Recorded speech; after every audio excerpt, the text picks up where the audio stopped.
hit a bunker shot. We're going to talk a little bit about a bunker shot, and we'll just go right into this since we're already here. A lot of times, if you would kind of tell our viewers, what do you think the biggest mistake most amateurs make when they get into a bunker right here? What's the first thing they do wrong? I think the biggest mistake that most amateurs make is they try to hit at the ball instead of letting the club do some work. You know, they look at that and say, well, gosh, I've got to bury my club in the sand to get that ball up into the air. But when the reality of it is, that ball is nothing but teed up away from the ground, with the sand being our tee. And that's going to lead us into a practice drill that we're going to talk about shortly. Yeah, and you know, I think if we could tell the viewers one thing that's very important is learn to set up to the golf ball properly.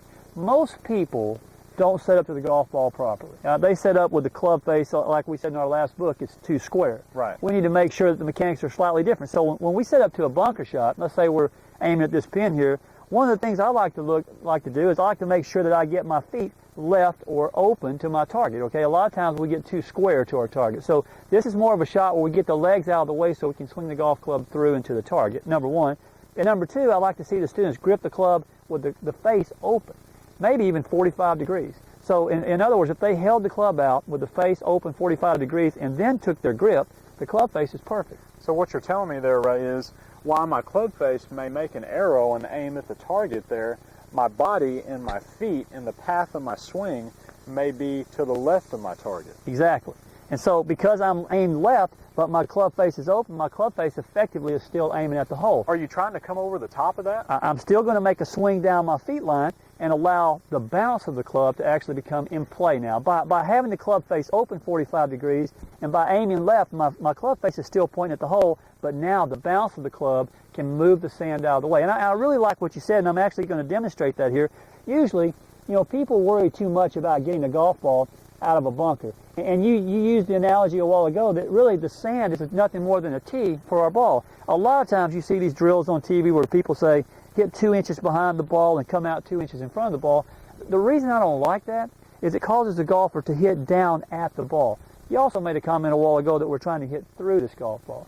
The greatest thing that we can do in a bunker is to make sure that we hit through the ball and accelerate to our target. So by placing this ball on a tee in a bunker and setting up to it, all I want to do is just break the tee. If I break the tee, the golf ball is going to move.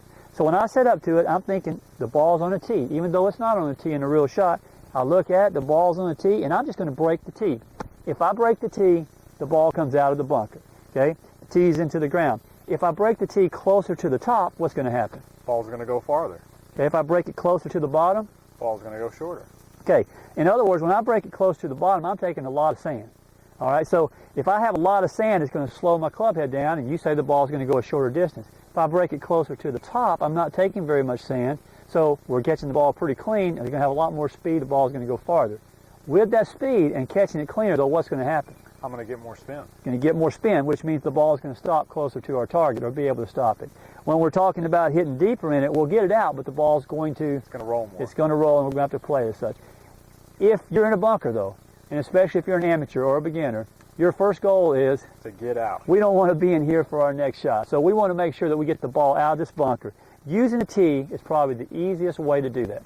Just remember, just play like your ball's on the tee, break the tee, and we'll be in good shape. What do you think about that? I think that sounds great. Good. So we talked about basically putting, chipping, and pitching, and a little bit about sand play, and we kept it simple. And I think, if our students go back and look at our book and look at the chapters, we put some good drills in there.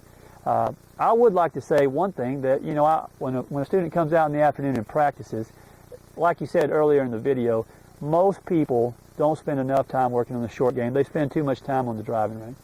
The benefits of working on the short game far outweigh the benefits of actually working on your swing. Wouldn't you agree? I would agree. And last but not least, you know, I'd like to see people, to develop feel and creativity, throw balls down around the green, 10, 12, 15 feet off the green, putt them, chip them, hit them with a 3-wood, hit them with a hybrid. Learn to hit different golf shots. This is a place to have fun.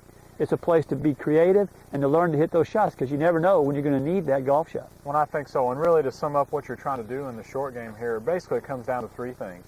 You've got to develop some form of feel for the distance and the type of shot you want to hit.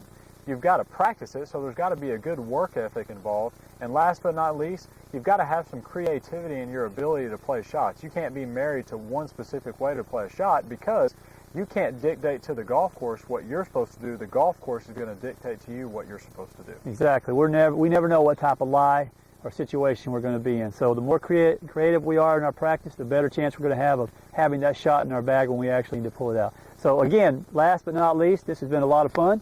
And if I could tell the students one other thing, as you would, it's the game. So what should you do? Have fun. Have fun playing. Thanks, guys.